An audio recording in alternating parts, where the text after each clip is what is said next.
Diferentes. Vamos falar sobre a dependência química entre as mulheres. Historicamente, problemas relacionados ao consumo de álcool e outras drogas são mais comuns nos homens. A partir da Segunda Guerra Mundial, com a entrada da mulher no mercado de trabalho exercendo profissões antes restritas ao universo masculino, é observada a diminuição dessa diferença entre homens e mulheres na incidência do alcoolismo e no uso de drogas, mais especificamente entre os jovens.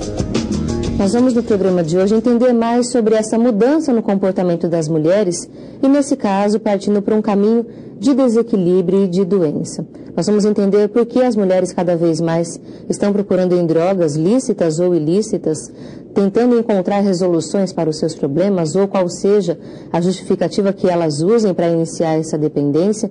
Nós vamos falar também sobre as diferenças entre os comportamentos de homens e mulheres na dependência química, os tipos de drogas mais utilizados por cada grupo, quais são os efeitos físicos disso na saúde da mulher, são diferentes, como é que isso complica uma gestação, por exemplo, o uso de drogas na gestação traz grandes dificuldades tanto para a mãe quanto para o bebê, e não só de saúde, até dificuldades sociais. E claro, vamos falar sobre o tratamento. O que muda no tratamento de homens e mulheres? Vamos falar sobre tudo isso. Como especialista no tema, recebemos a psicóloga Isabel Ferreira, que trabalha na clínica Gran House e é coordenadora dos cursos de extensão e capacitação em dependência química da Faculdade de São Bento, aqui em São Paulo também.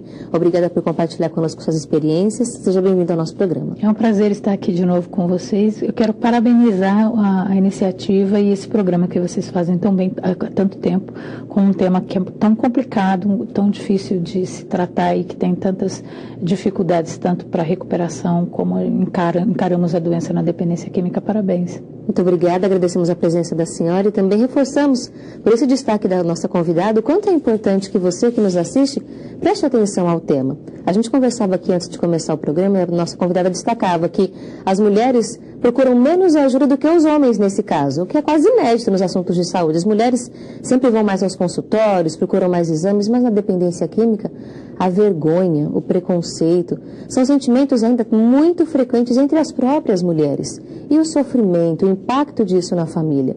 É preciso enfrentar com coragem, mas também com misericórdia, com fraternidade, porque nós estamos falando de vidas, de pessoas. Não podemos julgar, não podemos apontar o dedo e não oferecer a ajuda. É por isso que é um desafio de todos nós. Precisamos estar preparados, refletir sobre o assunto. Sempre, é claro, com o objetivo de promover também a prevenção, levando a cada vez mais pessoas a esta consciência.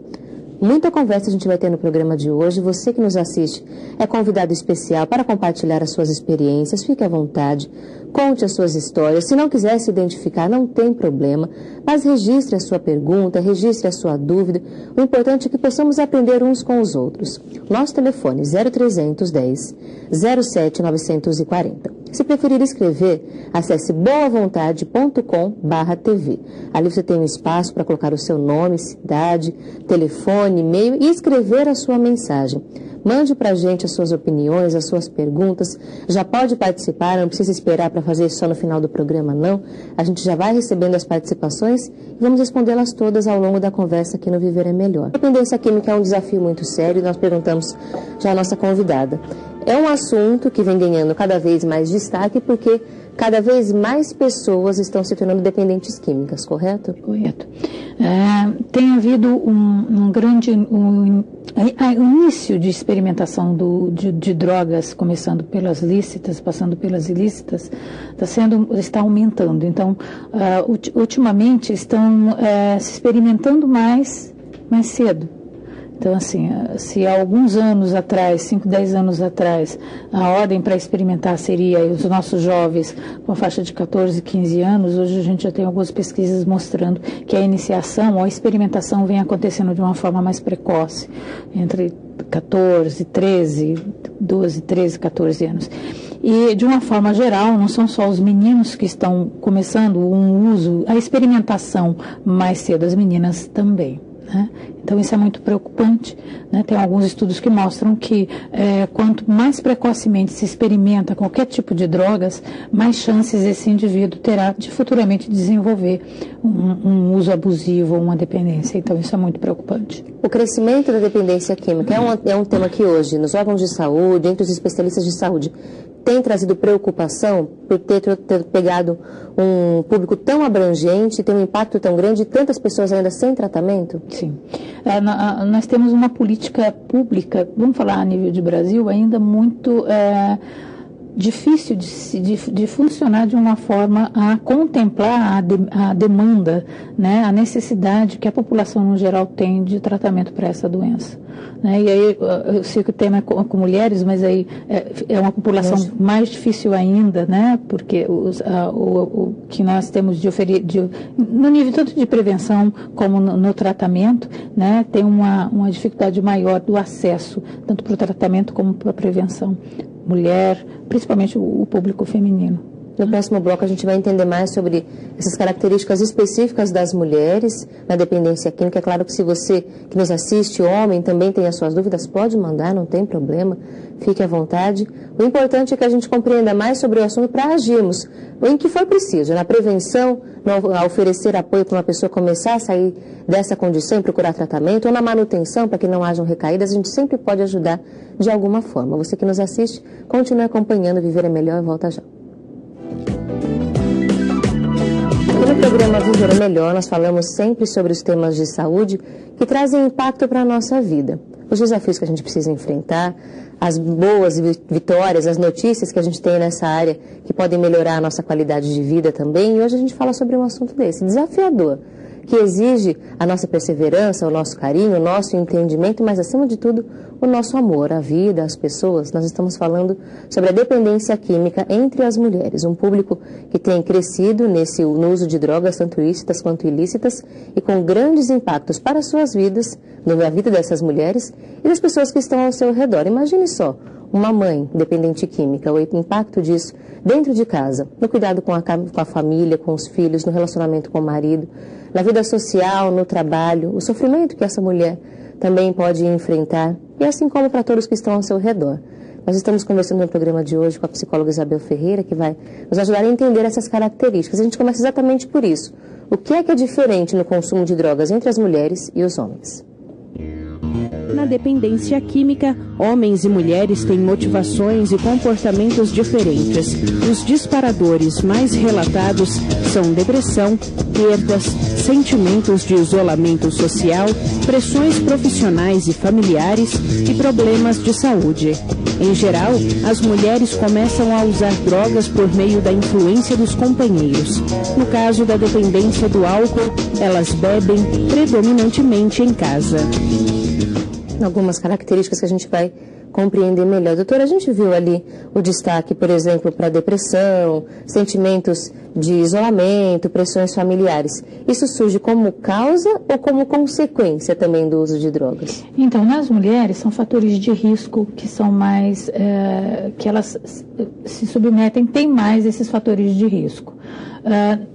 Na verdade, é um fator de risco para a iniciação, como pode se desenvolver esses sintomas como depressão, ansiedade pós o uso, mas enfim, são fatores de risco para o início de uso, abuso, e aí vai para a dependência. É importante sempre a gente deixar claro que tem um caminho aí graus diferentes do uso para a dependência. Mas os fatores de riscos maiores são esses que foram citados aí, o isolamento. Um outro fator de risco também para a experimentação tem sido a proximidade do papel da mulher do papel do homem.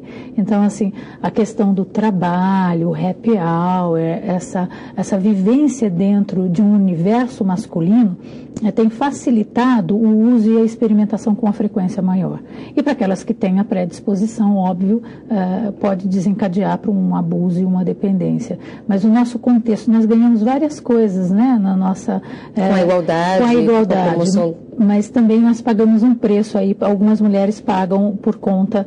Então você tem a questão, quando a mulher trabalha e entra dentro do universo, ela vai estar mais próxima dessa. Mais próxima do uso, ela vai sofrer um pouco mais de pressões, ela vai desempenhar, o papel dela vai aumentar, então ela vai ser mãe, ela vai cuidar da casa, ela vai ser profissional.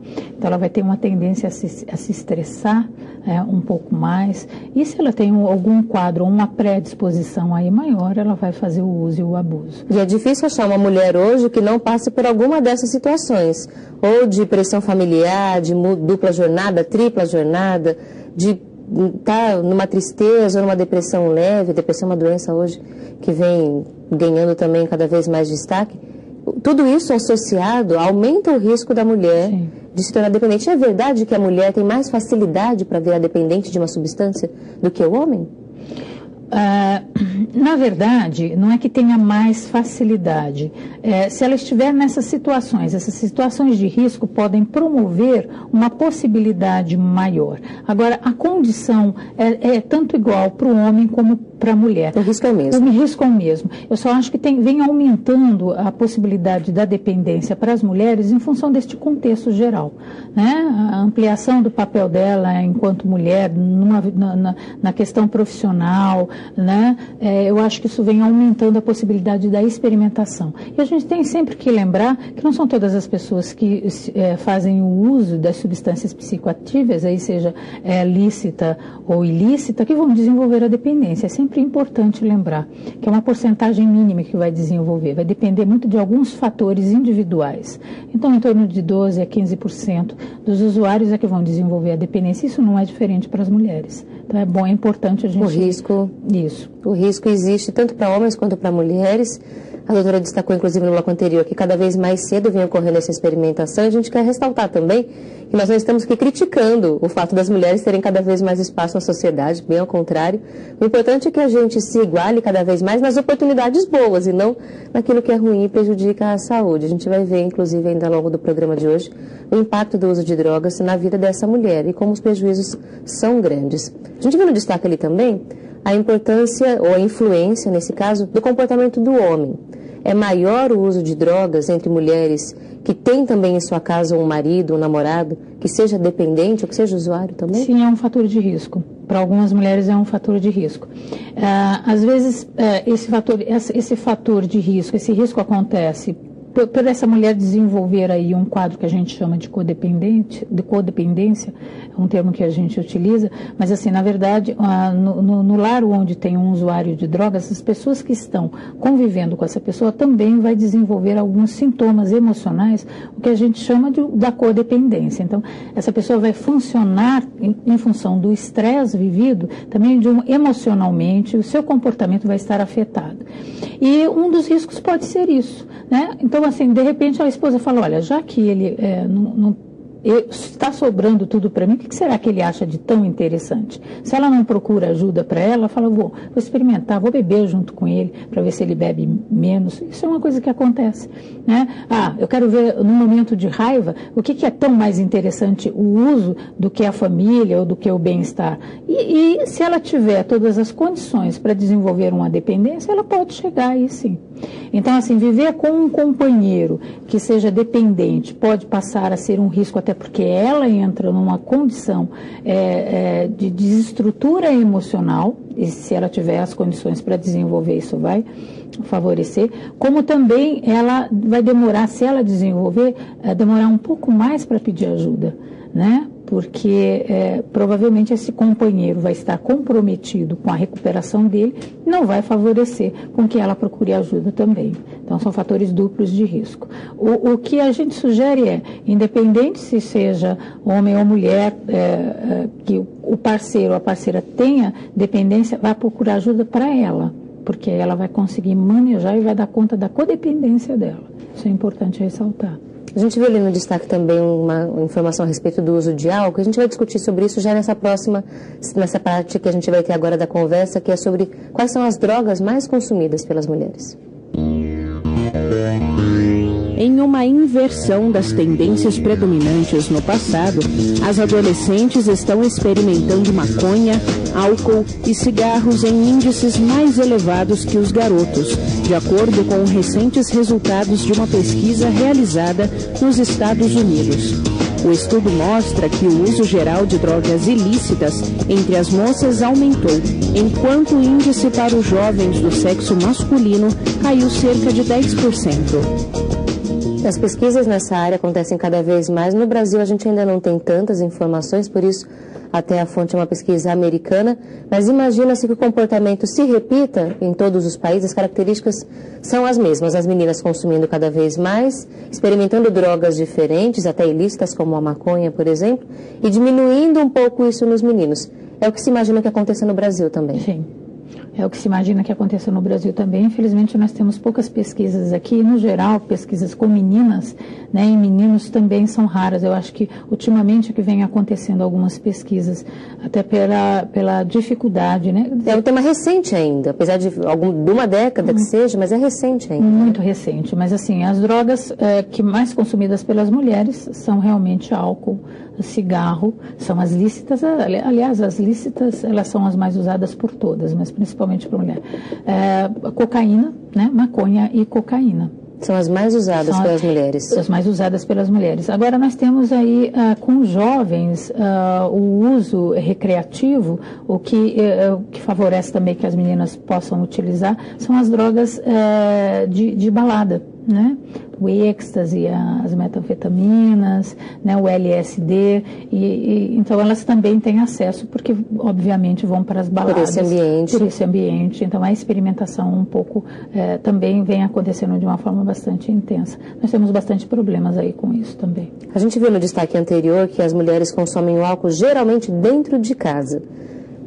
Que característica é essa? A mulher ainda tem vergonha de mostrar aos outros que talvez esteja dependente, ela já reconhece a sua dependência, por isso bebe dentro de casa? Fala pra gente um pouco sobre isso. Eu acho que tem a questão do estigma, né? Então, a mulher enquanto o papel dela, a questão da vergonha, né? Tem a questão do estigma, tem a questão da vergonha, né?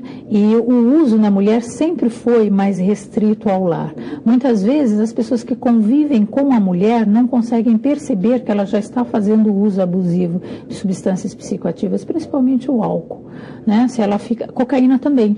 Né? Ela às vezes faz o uso dentro de casa de uma maneira enrustida, o marido, o esposo chega à noite, ela pode fazer o uso durante o dia, só quando ela está realmente numa fase um pouco mais agravada é que provavelmente ela vai tomar alguns porres durante a noite ou diariamente. Então é só quando estiver num grau da doença um pouco mais avançado. Mas ela consegue disfarçar um pouco mais e as pessoas vão ter uma resistência maior para ver. Uma questão cultural, uma questão de estigma, uma questão da mulher dentro do papel da família e da sociedade. Muito mais complicado. Isso faz com que ela chegue ao tratamento de uma forma mais lenta, mais tarde. E tem os prejuízos, né? Então ela vai adoecer também por conta disso mais rapidamente. É complicado. É importante pensar nisso porque o homem geralmente sai de casa para usar a droga, ou para beber, ou para usar qualquer tipo de droga. A mulher faz isso dentro da sua própria casa. Mostra como se comportam diferente dentro de uma mesma situação de dependência, de precisar de uma substância a esse ponto, de expor a própria família, às vezes, ter dentro de casa esse tipo de substância. Quem é que nunca ouviu aquela história de começou a perceber que a mãe escondia uma garrafa de bebida no meio do produto de limpeza e de repente começou a abrir armário e tinha muita garrafa de bebida espalhada? São sinais que a mulher começa a oferecer dentro de casa de que ela está dependente? São características que dá para prestar atenção, por exemplo? Olha, eu diria para você que quando ela chega na fase de ter que escolher, tinha uma paciente que ela escondia a garrafa num vaso que tinha para fora da casa, na porta, no hall de entrada. Quando ela chega a esta fase, ela já está num grau de dependência aí de médio já para grave, né? É mais difícil de ser a doença. É o que a gente costuma dizer que a dependência química é a doença da negação. Então, para o indivíduo procurar ajuda, ela leva um tempo maior e só depois de alguns prejuízos é que ele vai aceitar, peraí, eu tenho algum problema com a bebida, eu tenho algum problema com a droga, e aí ele vai procurar. Com a mulher não é diferente, né? Só que é mais camuflado ainda. As pessoas, não é só a negação da pessoa que está usando e está se tornando dependente, mas também das pessoas que vivem estão ao redor. Então é mais difícil daquele filho ver que aquela mãe está desenvolvendo um problema, daquele marido ver que aquela esposa está desenvolvendo problema, né? E aí, quando isso aparece, quando a garrafa aparece escondida, é porque a coisa já está grave, né? E já faz algum tempo, né? É mais difícil. E por consequência, ela, às vezes, quando ela chega ao tratamento, ela já tem sérios problemas físicos, né? Porque o nosso corpo é diferente também do homem, nós somos mais frágeis, e aí as consequências orgânicas, elas aparecem de uma forma mais rápida. É exatamente sobre isso que a gente vai falar no próximo bloco. Quais são os efeitos físicos da dependência química para as mulheres, as doenças que ocorrem com maior frequência, como é que a dependência traz um prejuízo para a saúde dessa mulher a longo prazo, mas também imediatamente, como é que essa mulher se sente. E você também tem no próximo bloco o nosso momento de estudo e prece aqui na Boa Vontade TV, você pode participar. Não deixe de mandar o seu nome, dos seus familiares, mande a sua pergunta também, fique à vontade. Esse é um tema que atinge tantas famílias hoje. Você pode compartilhar as suas dúvidas ligando 0310 07 940 ou acessando boavontade.com/tv, preenchendo ali o formulário de participação muito rápido com as suas perguntas, as suas histórias de vida. Fique à vontade, a gente vai responder já já aqui no nosso programa depois do intervalo. Mas, doutora, a gente falando sobre essa característica das drogas mais consumidas pelas mulheres, o crack vem ganhando também cada vez mais espaço. Há muitas discussões sobre o porquê que isso ocorre, desde o preço baixo até a alta capacidade de tornar uma pessoa dependente. E entre as mulheres também isso vem crescendo, o uso de crack entre as mulheres? Com certeza. Né? Da mesma forma que está crescente com os meninos, com as meninas também, mas ainda de forma bastante camuflada, como são todas as outras drogas. Então a gravidade vem acontecendo tanto para o homem como para a mulher, infelizmente. Mas a gente ainda não tem como dizer números ou impacto disso oficialmente, porque ainda por ser camuflado e porque a gente ainda não tem tanta pesquisa, né? Muito recente, tanto para os homens, né? Imagina para as mulheres. Eu espero aí que o pessoal da ciência comece a fazer, né, essas próximas pesquisas com relação ao crack que estão acontecendo. A Unifesp faz um trabalho muito legal a respeito disso. Eu espero que logo nós tenhamos algum resultado aí de pesquisas, incluindo as meninas. Né? A área da saúde tem que seguir também as mudanças sociais. As mulheres e os homens também vêm usando cada vez mais drogas, e os pesquisadores, especialistas, têm que correr atrás disso também para conseguir entender esse fenômeno. E a gente, população em geral, ainda tem que se esforçar ainda mais para compreender e fazer também a nossa parte. Nós vamos continuar a conversa aqui no Viver é Melhor. No próximo bloco falaremos sobre os efeitos físicos da dependência química para mulheres. Você, mulher que nos assiste, participe. Homem que nos assiste também, participe. A gente volta já.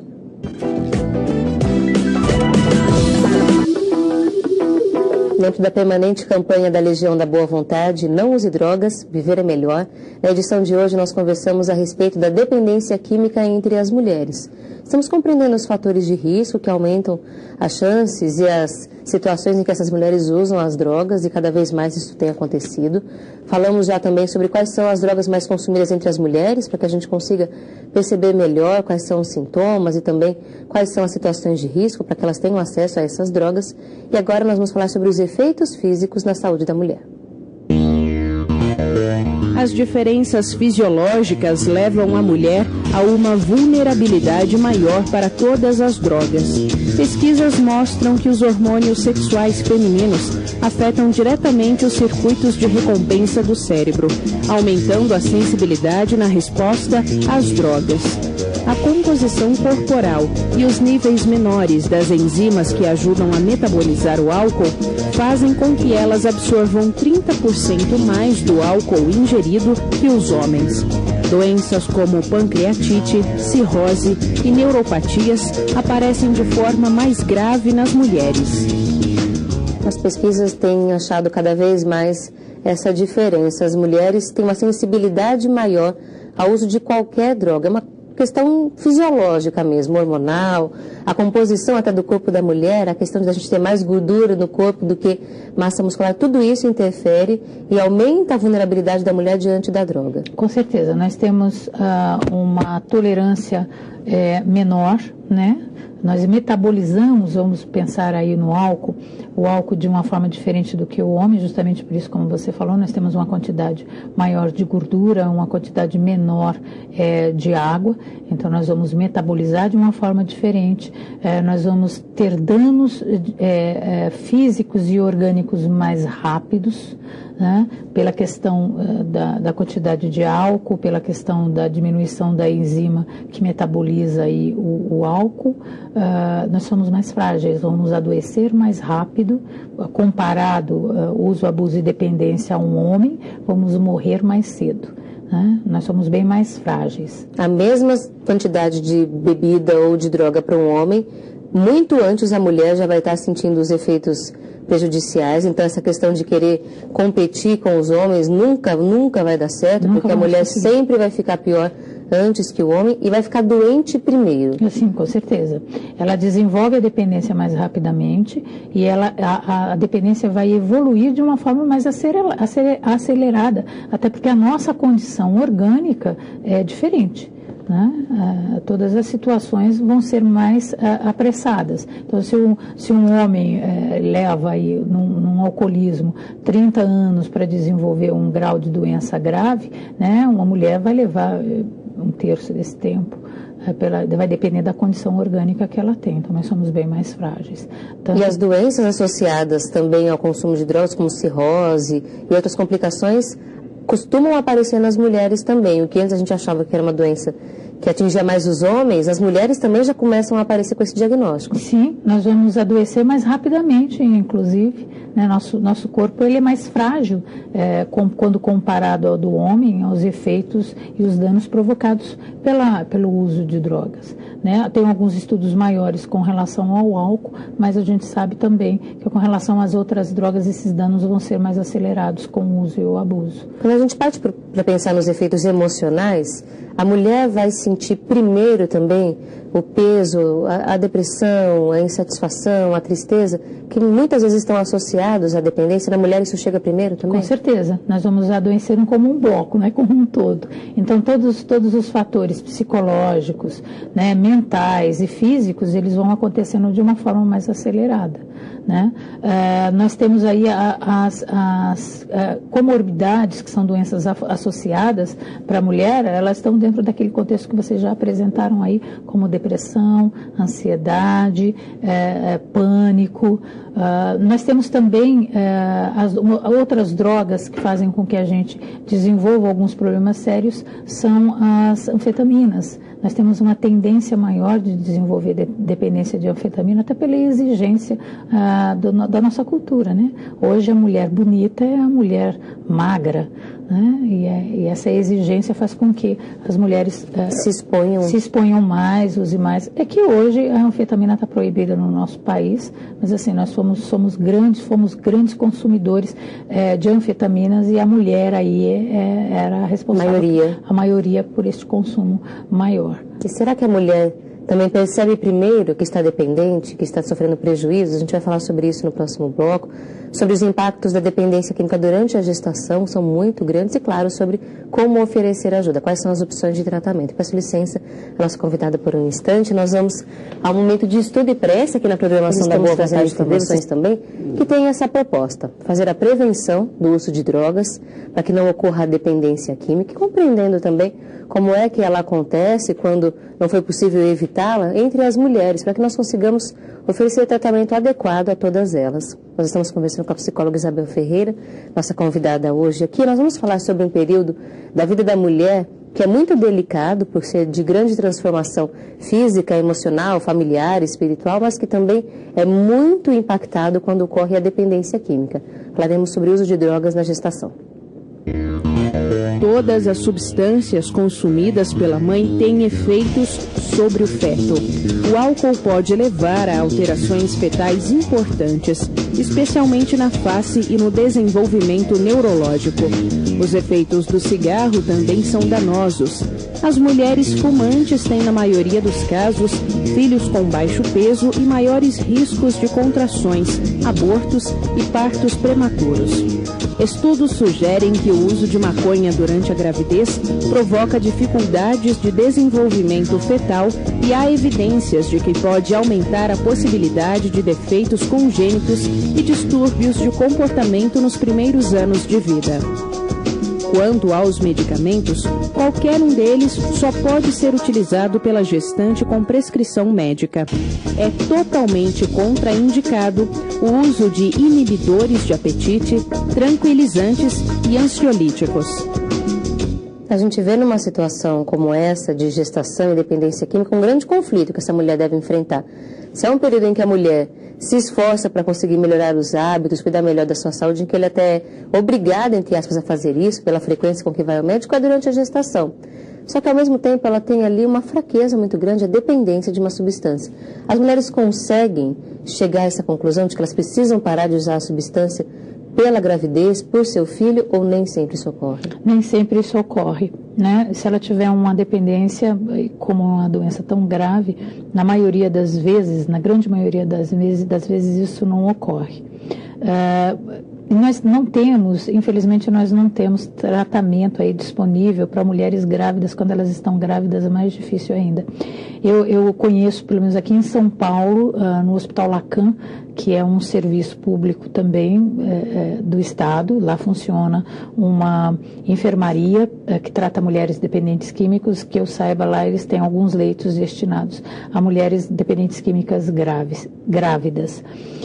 Com internação, inclusive, involuntária. A família pode ver, está grávida, não consegue parar, não tem motivação para parar, não consegue perceber a gravidade da coisa, continua usando drogas ou bebendo mesmo grávida, a família pode tomar essa atitude de fazer uma internação involuntária para preservar tanto a vida dela como a vida do bebê. Né? E durante a gravidez, a gente viu no destaque diversas pesquisas que falam sobre como as drogas se transferem para o bebê pela placenta. Durante a gravidez, a gente escuta isso sobre todas as situações. As coisas boas e as coisas ruins que a mulher consome são transferidas para a criança. Já há pesquisas sobre os efeitos disso depois que a criança nasce. Por exemplo, uma criança filha de uma mãe que foi dependente química, tem uma chance maior de ser dependente também? Existe essa possibilidade, né? Até porque essa criança, este feto, essa criança ela usou droga dentro do corpo da mãe enquanto estava em formação. Então, esta possibilidade do organismo ter uma identificação maior, mesmo na fase adulta, quando se experimenta a droga, essa possibilidade ela existe. Não é uma coisa tão quadradinha, porque mesmo essa criança quando adulto, tendo essa possibilidade, a dependência química ela vai se desenvolver de acordo com vários fatores. Não significa que ela vai usar também. Não significa que ela vai usar, não significa que ela vai desenvolver a dependência química. Nós temos aí os fatores do meio, os fatores sociais, nós temos os fatores genéticos, os fatores orgânicos, nós temos a questão da resiliência de cada um, então a condição de se sobrepor. Então, necessariamente, isso não precisa acontecer. Mas, assim, os riscos são esses que já foram ditos aí, né? Má formação, aborto, e nem sempre a mãe, se ela está com a dependência química, nem sempre ela vai parar de usar droga por conta da gravidez, infelizmente. E depois que a criança nasce, continua usando drogas, comprometendo até os cuidados com esse bebê tão pequeno, completamente dependente da mãe na amamentação, nos cuidados de saúde. Talvez essa mulher não tenha condições de cuidar de seu filho? Geralmente, quando ela continua usando drogas, quem assume essa criança são outras pessoas, ou os avós, né, são terceiros, porque ela não tem condições de cuidar dela, como ela vai cuidar de uma criança, né? Muito difícil aí assumir essa função materna, essa função de cuidadora, né? Ela está precisando de cuidados, ela não consegue se cuidar.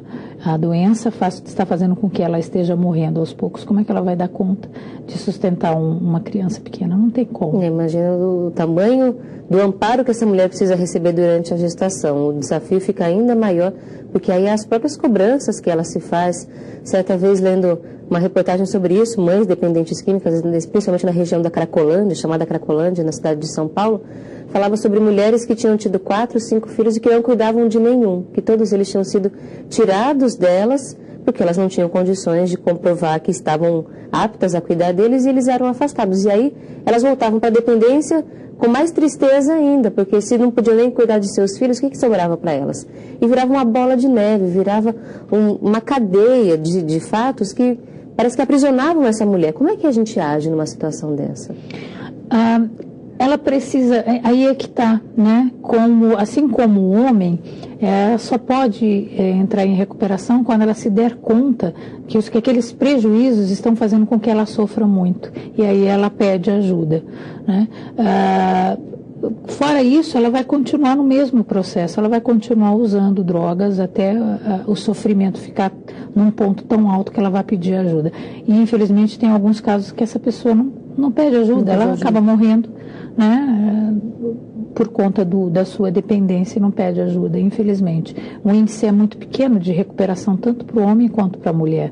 Aí nós estamos em níveis iguais, né? Mas é interessante isso que a doutora falou, porque é o seguinte: pode parecer que a situação seja sem saída, mas sempre há uma alternativa. Se a pessoa reconhece que precisa de ajuda, se alguém consegue mostrar isso a ela, é possível oferecer amparo. Então, que nós consigamos promover isso nas pessoas que estão ao nosso redor, e a gente vai falar no próximo bloco exatamente sobre como agir. Como é que é o tratamento para a mulher que é dependente química, gestante ou não? Como é que ela pode ser amparada? É o nosso principal objetivo. Vamos responder também as perguntas que chegaram pelo nosso e-mail, pelo nosso telefone. Você pode mandar as suas, ainda dá tempo. Participe rapidinho, 0310 07 940 ou boavontade.com/TV. A gente volta já. Dependência química entre mulheres, nós percebemos o quanto ele é complexo. Ele fala de diversas carências, de sentimentos diferentes, de pessoas diferentes, e é por isso que o tratamento dele também é tão amplo, agindo em diversas áreas. Nós vamos falar agora sobre alternativas que podem ser oferecidas a estas mulheres e suas famílias para que consigam sair dessa condição de dependência.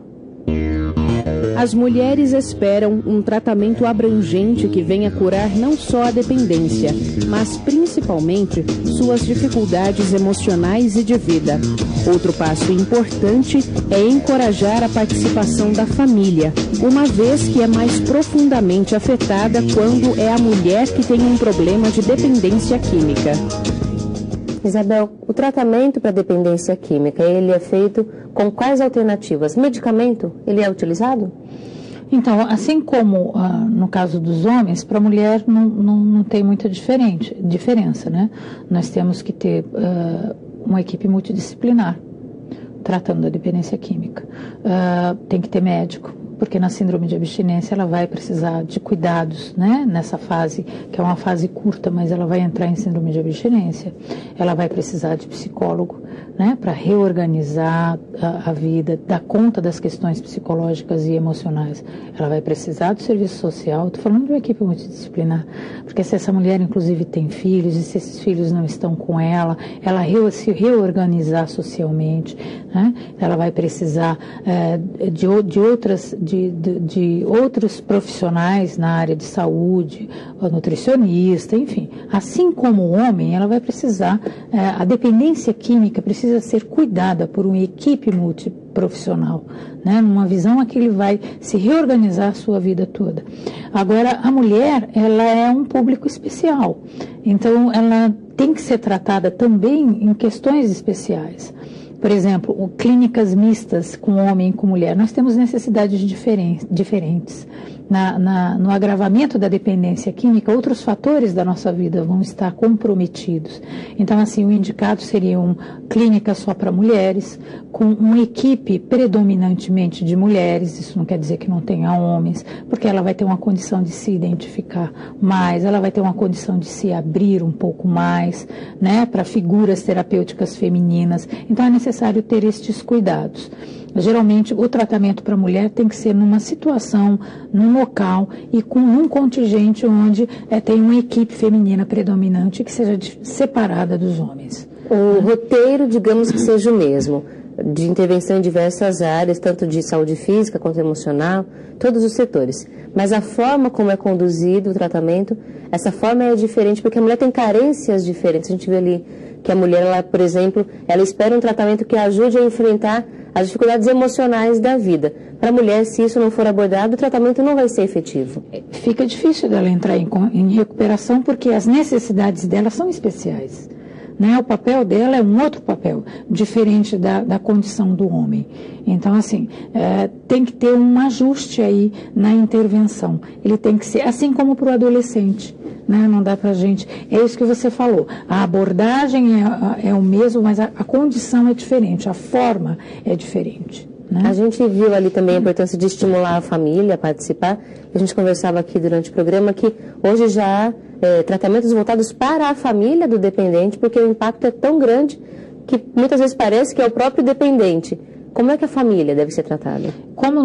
Tanto no homem como na mulher, a dependência química ela é uma doença familiar, né? E eu não consigo conceber uma intervenção no tratamento da dependência química, tanto para o homem como para a mulher, se não envolve a família. Essa família, essa pessoa que está convivendo, né, com o dependente químico, ele vai estar emocionalmente adoecido, sim, né? Existem grupos, a gente estava falando também sobre grupos de mútua ajuda, que é muito importante no tratamento, né? Temos tanto para os dependentes como para os familiares, que é o Al-Anon, Naranon, Amor Exigente, e mesmo as clínicas públicas ou particulares, tem que ter intervenção familiar.